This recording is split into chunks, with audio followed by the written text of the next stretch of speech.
Swami Vivekananda, born on 12th January 1863 in Kolkata, died on 4th July 1902 in Belur Math, Howrah. Today, Swami Vivekananda spoke, that is 11th September 1893, at the First World's Parliament of Religions in Chicago.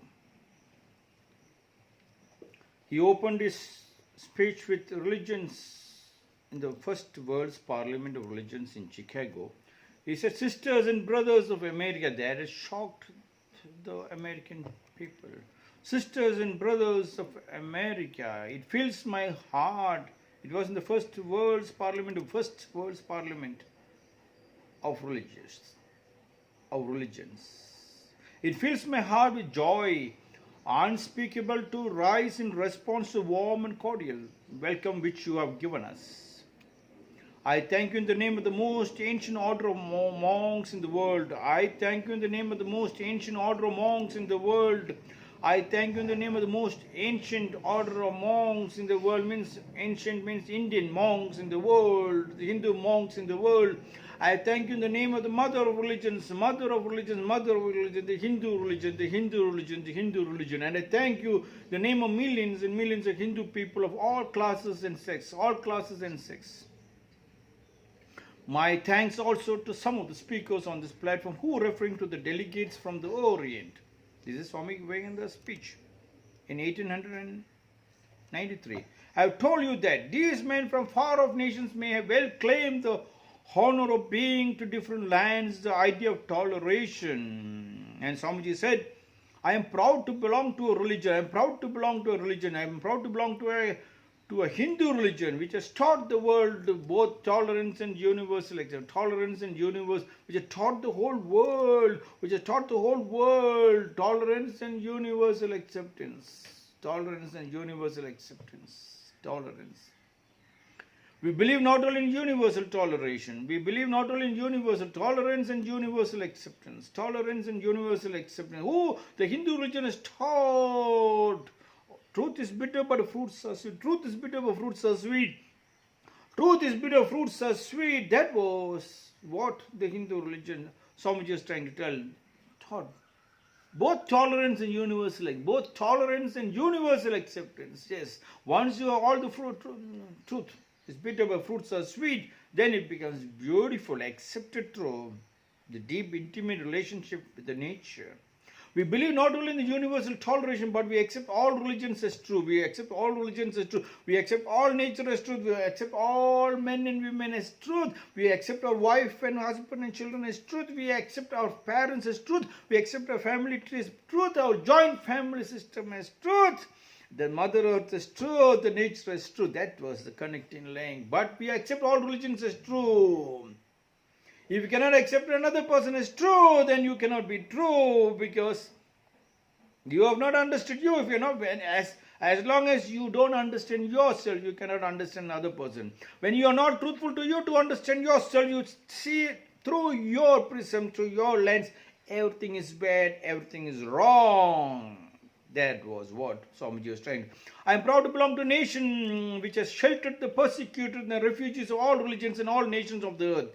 I am proud to belong to a nation, the Hindu nation. I am proud to belong to a nation, the Indian nation, which sheltered the persecuted and the refugees, all religions and all nations of the earth. Aditi Devo Bhava. Yes, everybody is a guest. When the wind comes, yes, Devo Bhava, Aditi. When the sunlight comes from the sunlight is the Surya Namaskar. That is the tradition of the great culture of India. The tradition, early morning, yes, early birds catches the best prey. The early morning, opening up the whole body, opening up your heart and the soul to accept the truth, the sunlight called the Surya Namaskar. Persecuting the refugees, anybody can come. Make sure when you eat, you sprinkle some of the food so that the birds who come from different varieties can eat, the worms can eat, the ants can eat. Such is the beauty of the Hindu religion. Shelter the persecuted refugees, all religions and all nations of the earth. I am proud to tell you that we have gathered in our bosom, the purest remnants of the Israelites, who came to southern India and took refuge with us in the very year in which the holy temple shattered to pieces by Roman tyranny. Israelis, the purest remnants of the Israelites, who came to southern India in Kerala, southern India in Kerala, southern India in Cochin, southern in Kerala, and took refuge with us in the very year in which the holy temple shattered to pieces by the Roman tyranny. I am proud to belong to the religion which is sheltered. I am proud to belong to the religion which is sheltered. I am proud, Swami said, I am proud to belong to the religion, the Hindu religion, to the religion, the Indian, to the religion, the Sindhu, the people who say on this side of the Sindhu river called the Sindhu people, the Hindu people. I am proud to belong to the religion which is sheltered and is still fostering the remnants of the grand Zoroastrian nation. I am proud to belong to the religion, the Hindu religion, which is sheltered and is still fostering the remnants of the grand sheltered. And when they say sheltered, when Swamiji said sheltered, I'm thinking in my Karnataka state, in nearest my Bangalore, to all the villages I go, they shelter. Whom they shelter? They shelter. In every house they shelter. Whom they shelter? The Gobuchi can help the sparrows. Gobuchi, we call Gobuchi can help the sparrows. What do you say about Gobuchi in Canada? Canada, Gobuchi means the sparrows. The sparrows, the Gobuchi. In every house, they allow the Gobuchi to stay, the sparrows to stay. Such a beautiful, small nest. And if the Gobuchi cannot make, they make it for them. And they make sure the Gobuchi sits on their plate and eat. And early morning, that is the first alarm. The first alarm the Gobuchi gives. The first alarm the sparrow gives. Open the window, opened, and then they saw the sun rise, and the Surya Namaskar. Sheltered and is still fostering the remnants of the great Zoroastrian nation. Yes, India, the Hindu religion. I will quote to you, brethren, a few lines from a hymn which I remember to have repeated from my earliest boyhood, Swamiji said, which in every day repeated with millions of human beings, as the different streams having their sources in different paths which men take through different tendencies. As the different streams having their sources in different paths, as the different streams have different varieties of teaching, different varieties of studies, different varieties of money coming through the salaries, as the different streams having the source in different paths, which men take through different tendencies, different styles. Various though they appear, crooked or straight. All lead to thee, all lead to you, all lead to God. If you know you, then there is no hoarding. The present convention, which is one of the most august assemblies ever held, is in itself a vindication, declaration to the world of the wonderful doctrine preached in the Gita, preached in the Bhagavad Gita, preached in the holy book of the Hindus, the Bhagavad Gita. Whosoever comes to me, comes through whatsoever form, I reach him. All men are struggling through paths which in the end lead to me. Then Swamiji continues, sectarianism, bigotry and its horrible descent, fanatism have long possessed this beautiful earth. They have filled the earth with violence.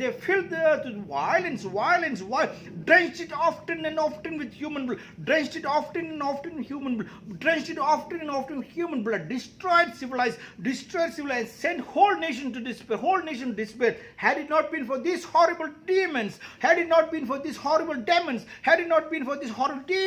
human society would be far more advanced than it is now. Human society would have been far more advanced than it is now. But the time has come, and I fervently hope that the bell that tolled this morning in honor of this convention may be the death knell of all the fanatism, of all persecutions, with the sword out of the pen, and of all uncharitable feelings between persons bending the way to the same goal. Swamiji spoke in 1893. Swamiji said it's the death knell of all these fanatisms, all this violence, bloodshed. But after 1893, the fanatism increased. We saw the First World War, my God, bloodshed. And then we saw the Second War. Oh my God, the blood. And then the Third World War, almost it shook us. Two super supreme power having 100 rupees enough for them to run the house. They are holding on. One nuclear bomb is sufficient to destroy the whole world. America, the super supreme power, one of the superpowers that time, was holding on to thousands of nuclear bombs, and Soviet Union holding thousands of nuclear bombs. And we're thinking, when the whole earth could have been wiped out. Swamiji said the fanatism will crashed into pieces in the First World Religious Convention, but it never happened. Why it never happened? Because the mother of all religions, the Indian religion, mother of all religions, India, all the people in India, everybody in India is responsible because they did not become an example. They got carried away. The 2% rich continued to loot 98% of the wealth of the country, and they allowed the foreign invaders, they tried to act and walk and move like the neo-Britishers, like the neo-invaders. Yes, if they are understood that we have sheltered the whole world religion, we are the religious which has got the tolerance and the love, like how we gobuchi the sparrow, we allowed the sparrow to stay inside for the sparrow to give us the alarm for us to get up early morning to Surya Namaskar. If every Indian has roared like a 1,000-man warrior, we could have seen the First World War, we could have seen Second World, the Third World almost could have destroyed. And even now the superpower is gone. Only now one supreme power. On the supreme power, on the same 11 September 2001, America was a supreme power was attacked. America was attacked. That was the scream in all the televisions. Where are we leading? We are not leading anywhere. Try to be yourself. That was my strengthen your family, love your family, the deep intimate relationship with your family supports, makes you understand the love of the joint family. The joint family system is broken, and then you can see only hoarding money in the banks is the cause of all this pain. Create the joint family. Make your family strong. Don't give them more facilities. Facilities are the part of it. It's not about more facilities. They have to take the facilities of their own. You can drag the horse to the river, but you can make it to drink. Stabilize the joint family and the family tree. And then you can call the mother of all religions, the Hindu mother of all religions from India, from this side of the Sindhu River. If you wanted to become the disciples of what Swamiji said, and all the Gurus have said, let them not live in pain, that we have not followed it up. Swamiji said, awake, arise, stop not till the goal is reached. Awake, arise. I too say, awake, arise, roar like a 1,000-man warrior. Together we can wipe out more tears and bring down hunger. But love your wife, love your husband, love your children. The deep, intimate relationship. Hug and embrace, sit together, eat together. Pray together. Family sits together, eats together, prays together, grows together. This is my 176th short discourse. Previously I spoke about Swami Vivekananda, was my 30th short discourse. This is my second on Swami Vivekananda. And today Swamiji, this is the day Swamiji spoke, so I thought I must speak on Swamiji's wordings. Hope you understand. Together we'll try to find out how to stabilize our nation. It's not a one-way ticket that I'm talking. One-way ticket. One-way ticket. No, it's not one-way ticket. It's both-way understanding.